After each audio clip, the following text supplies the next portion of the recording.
Hello guys, मैं हूं शिवम भार्गव। आप देख रहे हैं YouTube channel full on guide. दोस्तों, आज हम लोग पढ़ने जा रहे हैं क्लास 11 का चैप्टर नंबर 4, जिसका नाम है इस्लाम का उदय और विस्तार।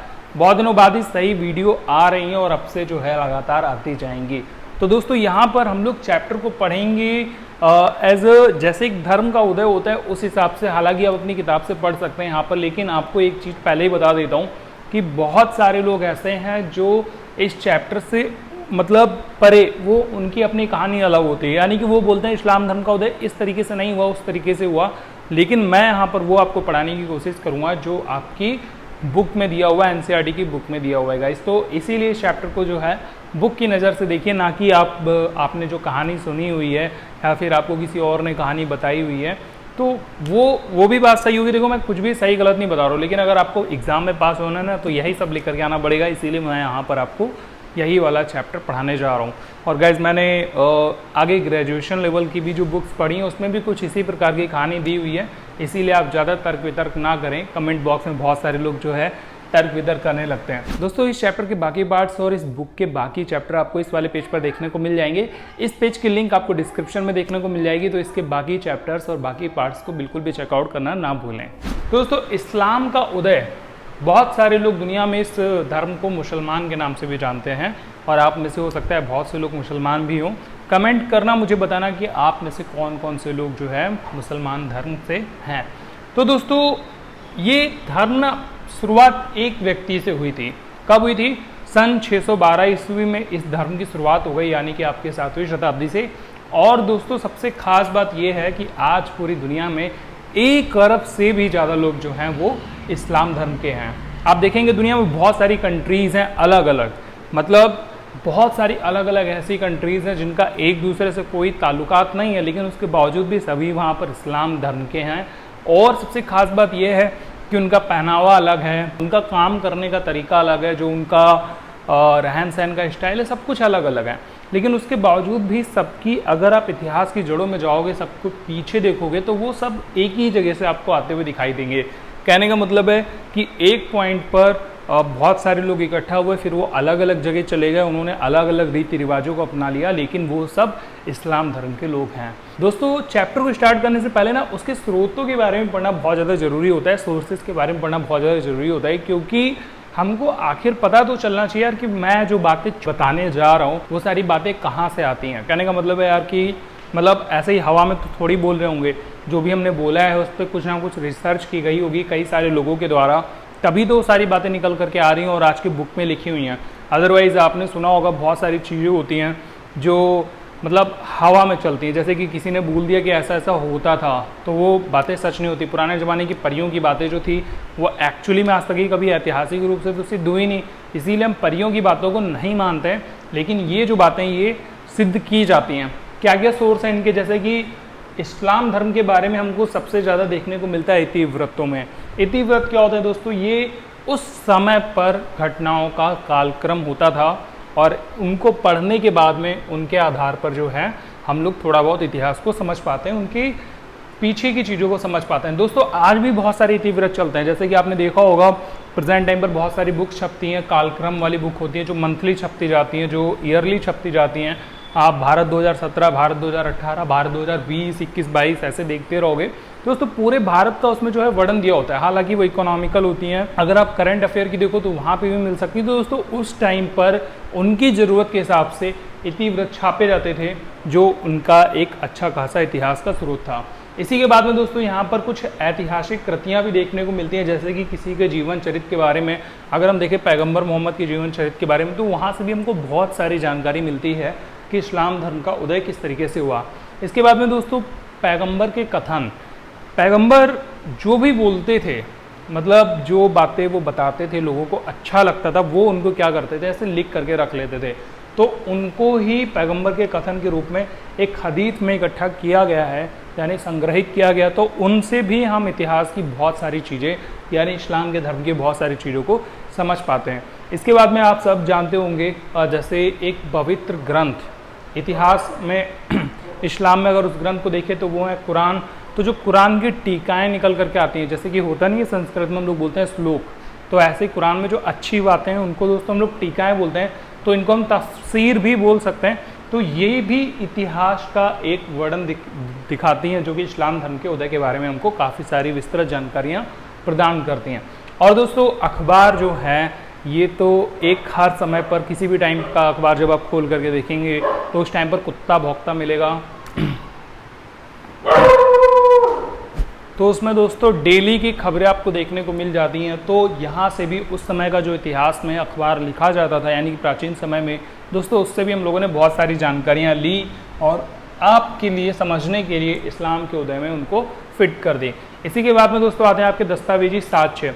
अब आप कहेंगे दस्तावेजी साक्ष्य क्या होते हैं? तो गाइस जैसे कि आपने देखा होगा, आप अभी स्कूल में जाओगे और आपकी फीस जमा होगी और आपको एक स्लिप मिल जाएगी। वो एक प्रकार का क्या है? दस्तावेज है। जब आप एक घर खरीदोगे तो दोस्तों आपको कागज़ मिलेंगे, बॉन्ड मिलेंगे, बहुत सारे दुनिया भर के आपको जो है नौटंकी भर के इतने सारे पेपर देखने को मिल जाएंगे। दोस्तों वो सारी चीज़ें क्या होती हैं? साक्ष्य होते हैं, दस्तावेज, मतलब वो दस्तावेज होते हैं। ऐसे ही दोस्तों बहुत सारे तरह तरह के दस्तावेज होते हैं, मतलब जो भी पेपर वर्क होता है ना, आप, मैं ज़्यादा क्या समझाऊँ, आप सब लोग बहुत ज़्यादा समझदार हैं।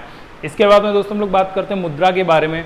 तो जो मुद्रा होती है, जो सिक्के होते हैं, जो चाहे वो किसी भी तरीके की हो मुद्रा, बेशक वो कागज़ की हो या फिर पीतल की हो या फिर वो जो है सोने की बनी हुई हो, तो जो मुद्राएं होती हैं दोस्तों ये भी एक प्रकार का ना बहुत तगड़ा साक्ष्य होती हैं। ये हमको बहुत ज़्यादा अच्छा खासा सोर्स इतिहास के बारे में काफ़ी सारी बातें बताती हैं, ठीक है ना। तो इसलिए हम लोगों ने मुद्राओं को भी परखा, उनसे भी बहुत सारा इतिहास निकालने की कोशिश की। और इसी के बाद में दोस्तों आता है शिलालेख।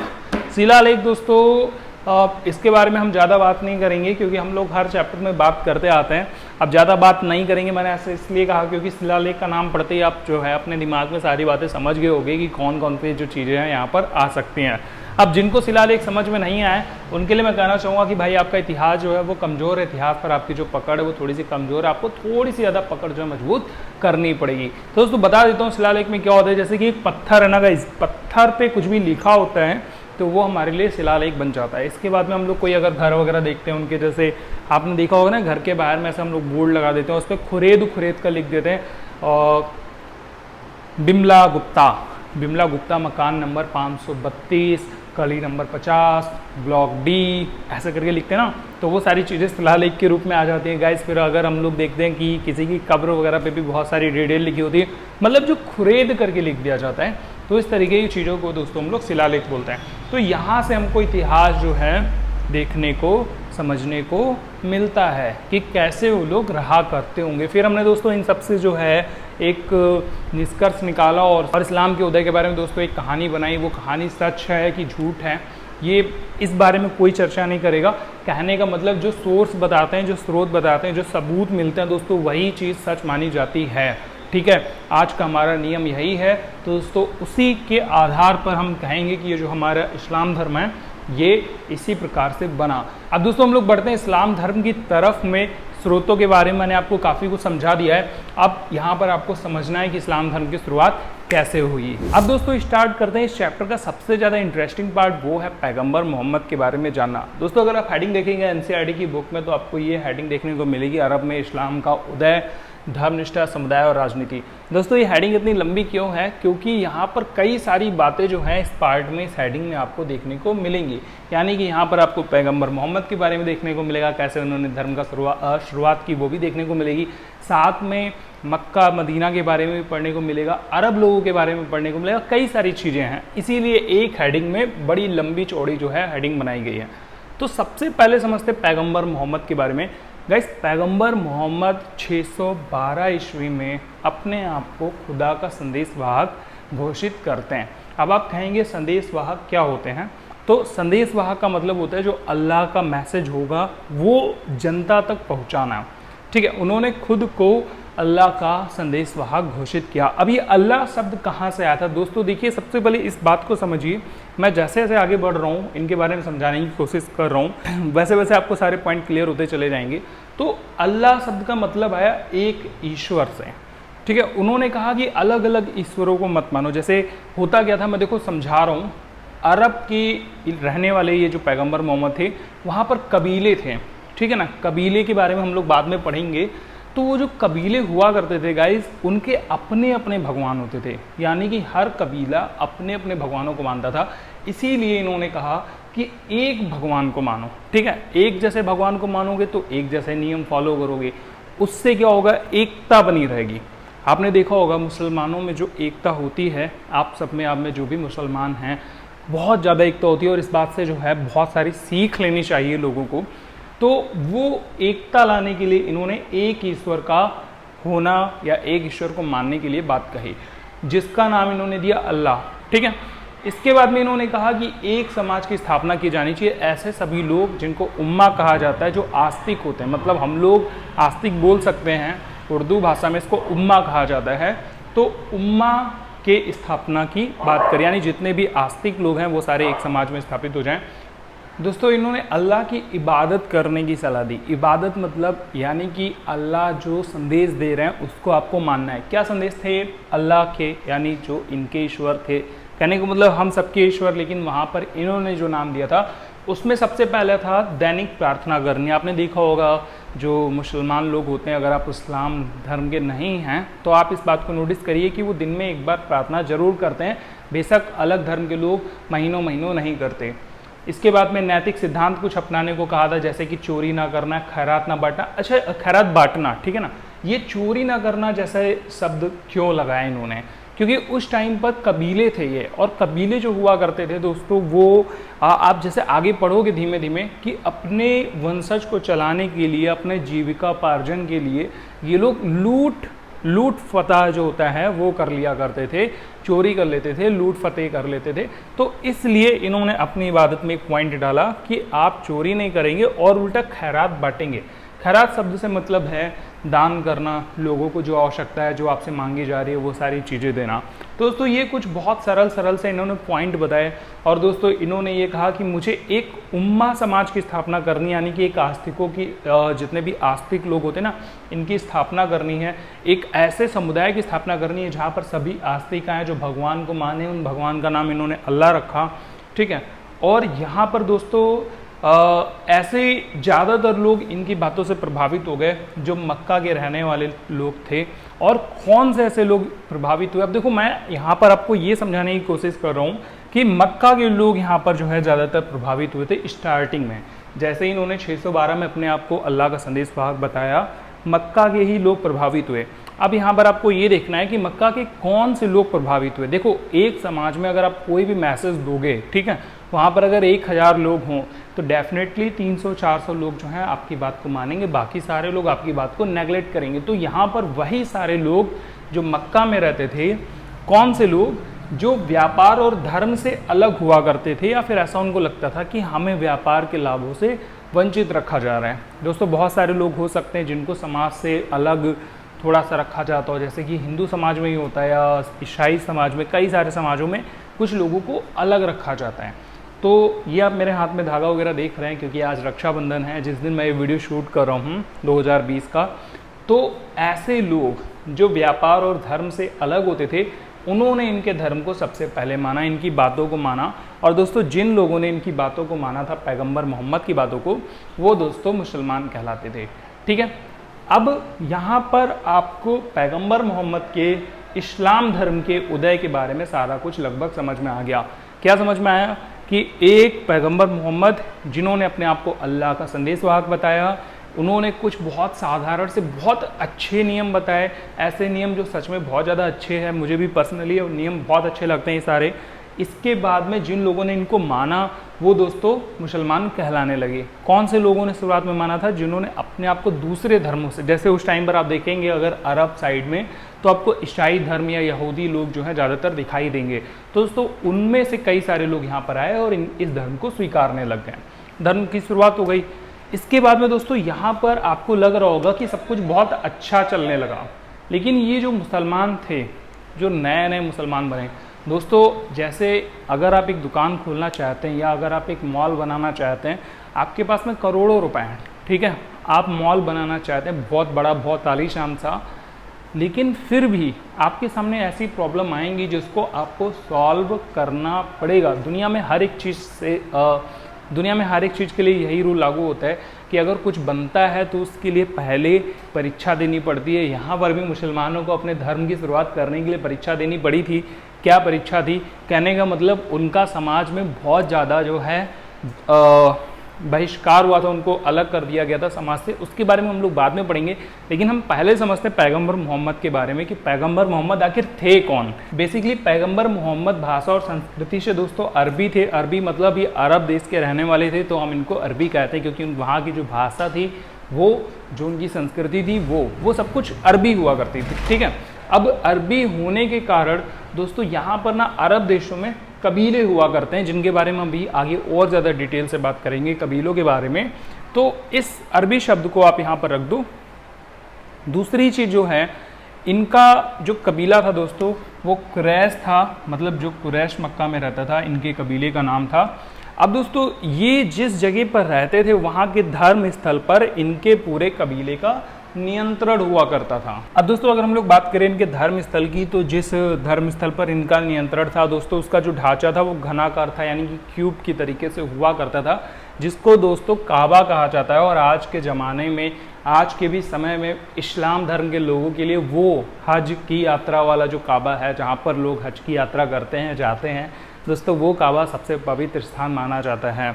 तो दोस्तों ये जो धर्म स्थल पर जहाँ पर नियंत्रण था, वहाँ पर आप क्या समझ पा रहे हैं, एक घनाकार सा ढांचा था जिसे काबा कहा जाता था। अच्छा, काबा में क्या होता था ना, उस टाइम पर बुत रखे जाते थे। बुत मतलब आप ये देख पा रहे होंगे, ये टाइप के जो बुत होते थे वो रखते थे।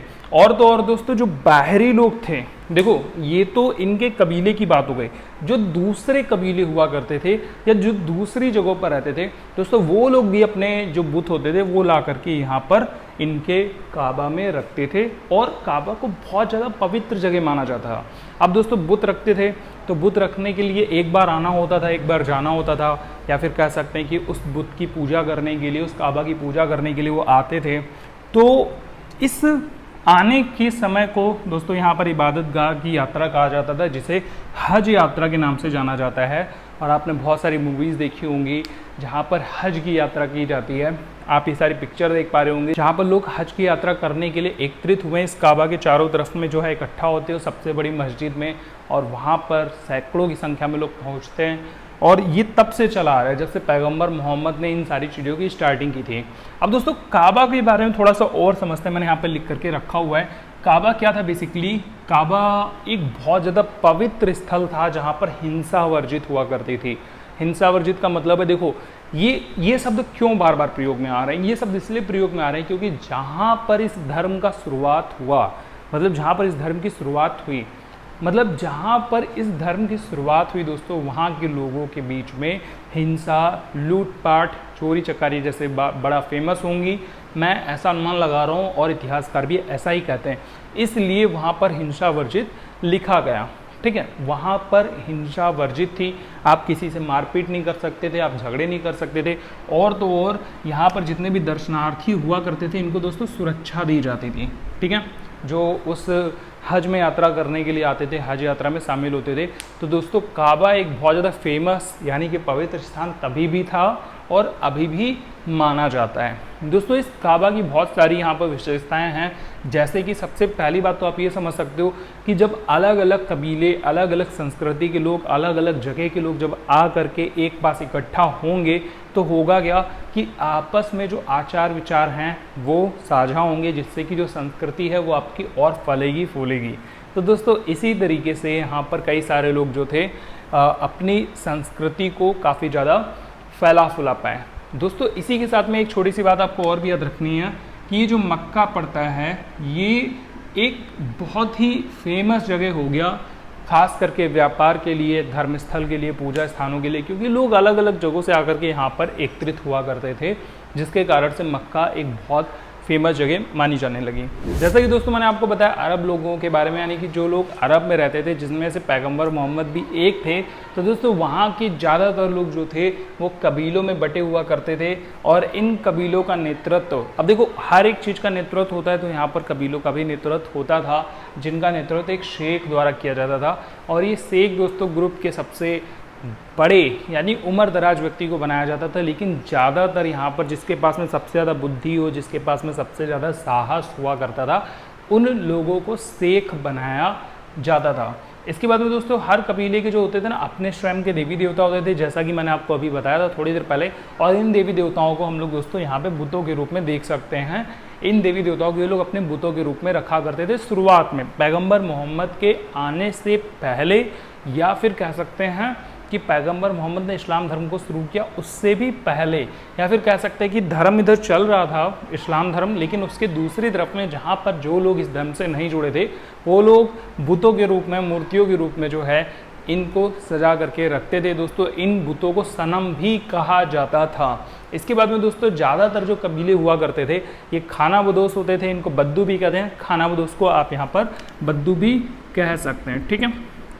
और साथ में ये भी देखा जा सकता है कि बहुत सारे कबीले ऐसे थे दोस्तों जो कई बार स्थायी हो गए, शहरों में रहने लग गए। अब देखो ज़्यादातर जो ये खाना बदोश होते थे ये रेगिस्तान में जो है रहा करते थे और अपने ऊँटों के चारों के लिए शहर तरफ में या फिर किसी गांव की तरफ में निकल जाते थे। अब ऐसा करते करते कई सारे वहीं पर बस गए और वहीं से जो है उन्होंने अपना एक व्यापार भी शुरू कर लिया ज़्यादातर लोग। तो ये था कुछ कबीलों के बारे में। इन्हीं में से एक कबीला था पैगंबर मोहम्मद का, जिसे हम कुरैश कह सकते हैं। आइए दोस्तों अब हम लोग समझते हैं पैगंबर मोहम्मद के रास्ते में आने वाली अड़चनों के बारे में, यानी कि आने वाली परेशानियों के बारे में। जैसे ही उन्होंने ये धर्म बनाना शुरू किया दोस्तों, समाज के बहुत सारे ऐसे समृद्धशाली लोग थे, समृद्धशाली मतलब पैसे वाले या धनवान लोग, जो इनसे विरोध करने लगे। इनके विरोध का सामना पैगंबर मोहम्मद को करना पड़ा। चूँकि पैगंबर मोहम्मद के अनुयायियों की संख्या बहुत कम थी। अभी मैंने यहाँ पर अनुयायी बोला है, अनुयायी का मतलब होता है फॉलोअर्स। आपने टिकटॉक पे, यूट्यूब पे, टेलीग्राम पे, इंस्टा पे हर जगह फॉलोअर्स देखे होंगे, उनकी हिंदी निकाल कर देखिए, उनको अनुयायी कहा जाता है।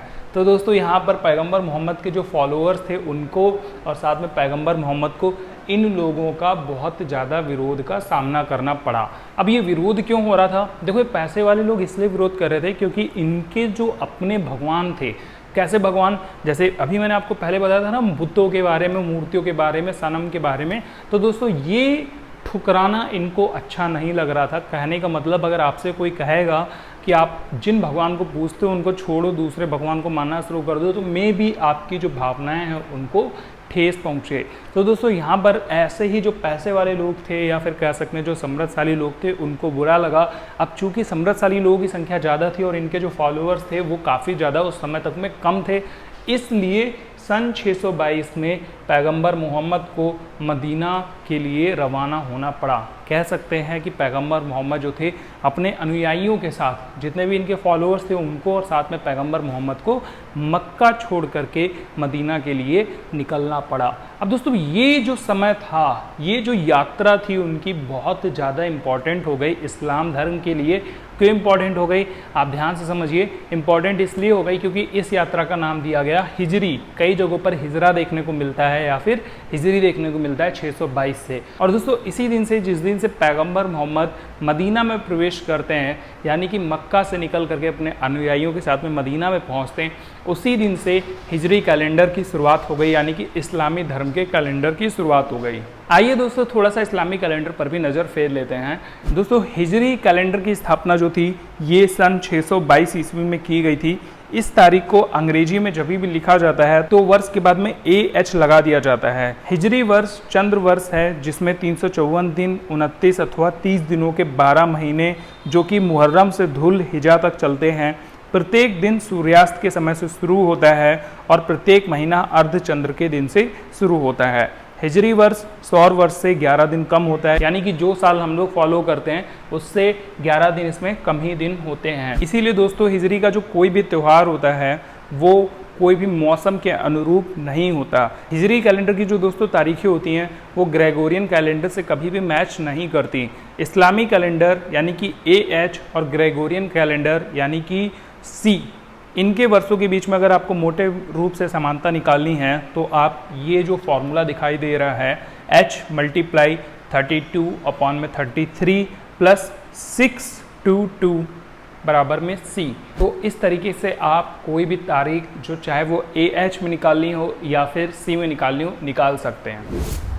अब तक आपने पैगंबर मोहम्मद से जुड़े हुए धर्म के उदय के बारे में, धर्म निष्ठा के बारे में और समुदाय के बारे में तो जान लिया। अब हम लोग समझते हैं पैगंबर मोहम्मद की राजनीति के बारे में भी। दोस्तों सबसे पहले इस बात पर गौर कीजिए कि कोई भी धर्म कब तक जिंदा रहता है। कोई भी धर्म तभी तक जिंदा रह सकता है जब तक उसको मानने वाले लोग जिंदा रहें। अब दोस्तों लोगों को जिंदा रखने के लिए उनकी सुरक्षा जरूरी होती है और सुरक्षा के लिए एक राजनीतिक संस्था जरूरी होती है। आपको समझाने के लिए मैं यहाँ पर लिख देता हूँ, कोई भी धर्म तब तक जिंदा रहता है जब तक कि उसको मानने वाले लोग जिंदा रहते हैं, और लोगों को जिंदा रखने के लिए दोस्तों सुरक्षा चाहिए होती है। और सुरक्षा कहाँ से मिलेगी? एक अच्छी खासी राजनीतिक संस्था से। अब दोस्तों ये राजनीतिक संस्था जो है ये कहाँ से आती है? ये सबसे पहले जो है या तो आपको विरासत में मिल सकती है। विरासत का मतलब हो गया आपके जो दादाजी हो गए या उनके भी दादाजी हो गए जिन्होंने आपको ला करके दे दिया हो और आपको बैठे बिठाए मिल गई। दूसरे नंबर पर दोस्तों आप इसको कमा सकते हैं, यानी कि आप लूट सकते हैं, दूसरे से छीन सकते हैं। अगर आप उससे ज़्यादा ताकतवर हो गए तो भी आपको ये राजनीतिक संस्था जो है मिल सकती है, चाहे वो किसी भी तरीके से आप इसको कमाएं, वोट लेकर के, जनता की मर्जी से, जनता की बिना मर्जी से, अपनी ताकत दिखा करके, लड़ करके, युद्ध लड़ करके, किसी भी तरीके से। या फिर दोस्तों कह सकते हैं यहाँ पर नई तरीके से आप इसका जो है पूरी तरीके से जीरो से, आप जीरो लेवल से इसको स्टार्ट करें। तो किसी भी तरीके से आप ये राजनीतिक संस्था बनाएं जो आपकी जनता को सुरक्षा प्रदान कर सके। पैगंबर मोहम्मद ने भी अपने अनुयायियों की सुरक्षा के लिए दोस्तों यही तीनों नियम अपनाए। उन्होंने कुछ संस्थाएं विरासत में प्राप्त की थी, कुछ संस्थाएं कमाई थी और कुछ संस्थाएं जीरो तरीके से शुरू की थी, जिससे उनके अनुयायी सही तरीके से सुरक्षात्मक रूप से रह सकें। इसके अलावा और क्या किया पैगंबर मोहम्मद या फिर उनके अनुयायियों ने?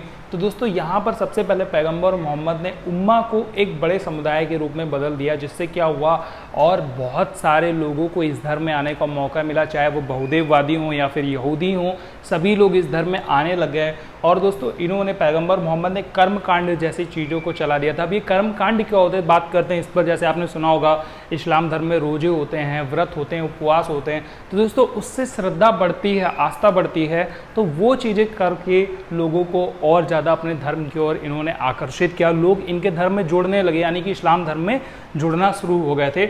इसके अलावा दोस्तों ये लोग किस तरीके से अपने इन तीनों चीज़ों को चलाते थे, अगर हम इन पर बात करें कि इनका विरासत वाला जो हिसाब किताब था, यानी कि जो संस्थाएं थी या फिर ये लोगों ने जो संस्थाएं थी, कुल मिलाकर के आप ये समझ लो कि इनकी राजनीतिक संस्थाएं कैसे चलती थी। तो वो चलती थी दोस्तों खैरात और राजस्व से, ठीक है। इसके अलावा ये लोग दोस्तों छापे भी मारते थे। ये लोग देखो, मैंने जैसा अभी बताया, आप इस चीज़ को ध्यान से समझना कि ये मक्का से निकल के मदीना चले गए थे, ठीक है, लेकिन ये मदीना से वापस आते थे और मक्का के आसपास के जो नखलिस्तान वाले इलाके हुआ करते थे दोस्तों, वहाँ के कबीलों पर छापे मारते थे। अब ये जो छापे मारने की प्रतिक्रिया हुई ना, मतलब ये बड़ी ज़्यादा आपको समझनी चाहिए कि जैसे छापे मारना शुरू किया इधर उधर से, तो दोस्तों यहाँ पे मक्का के यहूदी और साथ में मदीना के जो नए नए मुसलमान थे, इनमें आपस में तकरार शुरू हो गई। अब ये तकरार बड़ी भयंकर युद्ध में शुरू हो गई और हुआ क्या नतीजा इस युद्ध का कि पैगंबर मोहम्मद ने पूरे मक्का को वापस से जीत लिया। मतलब जहाँ से वो एक दिन छोड़ करके आए थे उसी को वापस से जीत लिया। अब दोस्तों इस जीत के बाद में उनका नाम जो फैला है वो बहुत अच्छी तरीके से फैलता चला गया हर तरफ में। ये गाड़ी अभी पी करके गई है, इस चीज़ को इग्नोर करना। तो यहाँ पर पैगंबर मोहम्मद का नाम तो हो ही गया, साथ में दोस्तों वो एक बहुत अच्छे जो है धर्म प्रचारक हुए, साथ में उनके धर्म का बहुत ज़्यादा नाम फैलता चला गया, बहुत सारे लोग इस धर्म से जुड़ते चले गए और इस धर्म ने बहुत ज़्यादा प्रसिद्धि पाना शुरू कर दिया, क्योंकि शुरुआत के इसके कुछ रूल्स बहुत ज़्यादा अच्छे थे जो लोगों को बहुत अच्छे लगते थे। इस प्रकार से दोस्तों इस उभरते हुए इस्लाम धर्म की राजधानी बन गई मदीना, और जो पुराना था वापसी से धर्म स्थल, धार्मिक स्थल मक्का, वो धार्मिक स्थल के रूप में घोषित कर दिया गया। आशा करता हूँ दोस्तों अभी तक आप वीडियो को देख रहे होंगे और आपको अभी तक सब कुछ समझ में आ गया होगा। अगर आपका फिर भी कोई डाउट है तो आप कमेंट बॉक्स में बताना बिल्कुल भी ना भूलें। और अगर आप ये वीडियो पूरा देख रहे हैं तो दोस्तों मुझे कमेंट बॉक्स में ये जरूर लिख करके बताइएगा कि आपने वीडियो को पूरा देखा है। आपका लाइक और आपका सब्सक्राइब तो मैं चाहता ही हूँ, साथ में एक दोस्त के शेयर कर देंगे तो इससे ज़्यादा खुशी की बात मेरे लिए और क्या होगी।